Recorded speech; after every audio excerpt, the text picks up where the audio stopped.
परभणीमध्ये सध्या दिवसेंदिवस तापमानाचा पारा जो आहे तो वाढताना दिसतोय. या वाढत्या तापमानाचा फटका जो आहे तो दूध उत्पादक शेतकऱ्यांना बसतोय. मी सध्या परभणीच्या जाम शेत शिवारामध्ये आहे. या ठिकाणी मोठ्या प्रमाणामध्ये उत्पादन केलं जातं. मोठ्या प्रमाणामध्ये शेतकरी आपल्याकडे पाळीव जनावरे ठेवतात, ज्याचा फायदा त्यांना शेतीसोबत सोबतचा व्यवसाय म्हणून होतो. आपल्या सोबत दूध उत्पादक शेतकरी आहेत. काय उन्हाचा फटका जाणवतो? सर उन्हामुळे दूध कमी येतं आणि फॅट पण कमी येतो. बरं. आणि उन्हामुळे म्हशी चारा खात नाहीत. त्याचा परिणाम झालेला आहे जनावरांवर. उष्णतेमुळे झालेला ते सर्व काही. त्याच्यासाठी वेगळं काही व्यवस्थापन करावं लागतं. वेगळं आता व्यवस्थापन म्हणजे सर त्यांना 2-3 वेळ पाणी मारावं लागतं. पुन्हा त्यांना फॅनची सुविधा करावी लागते.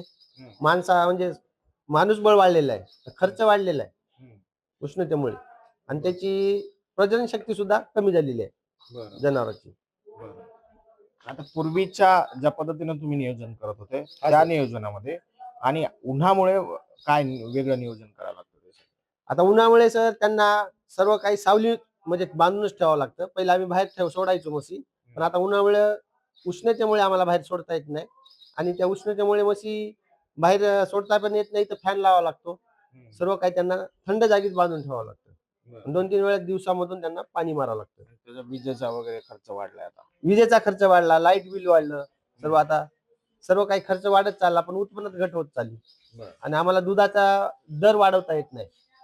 दर वाढवला तर आमचे पुढच्या महिन्यामध्ये तसं दर वाढवला तर कस्टमर दूध घेणार नाहीत ना. मग त्याच दरामध्ये करावं लागतं. पण खर्च म्हणजे आमचा आर्थिक खर्च वाढलेला आहे, आणि तिकून आम्हाला दर कमी मिळतो दुधाचा. आता किती जनावर आहेत सगळे तुमच्याकडे? सगळे मिळून आमच्याकडे 50 जनावर आहेत. म्हशी किती येतात? म्हशी 50 आहेत. बरं. आणि इतर जनावरे कुठली पाळली? गाई असतील वगैरे? गाई वगैरे असतील. आता मला सांगा की दूध उत्पादनामध्ये किती घट झाले?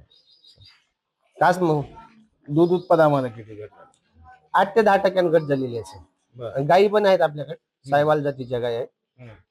गायी म्हणजे 8-10 गायी आहेत आणि 50 म्हशी आहेत. याचा गायीवर पण परिणाम दिसत असेल. आता उष्णतेचा गायीवर पण परिणाम होतो सर. काय चारा कमी खातात? चारा कमी खातात, त्यांना प्रोटीन द्यावं लागतं. आता आणि चारा कमी खाल्यामुळे दुधामध्ये घट झालेली आहे. तर हे दूध उत्पादक शेतकरी आहे, त्यांचं असं म्हणणं आहे की जवळपास 10 ते 12% दुधाच्या उत्पादनामध्ये घट झाली. मात्र मनुष्यबळ वाढलेलं आहे, इतर खर्च देखील वाढलेला आहे. जसं की जनावरांना थंड जागी ठेवण्यासाठी कूलर असेल, फॅन असेल, त्याची व्यवस्था करावी लागते. 2-3 वेळेस त्यांना आंघोळ घालायला लागते. मात्र तरी देखील जे दूध उत्पादनातली घट आहे ती दिवसेंदिवस वाढताना दिसते. अशी परिस्थिती जर राहिली तर आणखीन दूध घटण्याची शक्यता जी आहे ते दूध उत्पादक शेतकरी वर्तवत आहेत, आणि त्यामुळं येत्या काळामध्ये दूध उत्पादनात घट होण्याची शक्यता जी आहे ती वर्तवली जाते. Camera person Sudarshan Patil sir, Dnyaneshwar Undal, TV9 Marathi, Parbhani.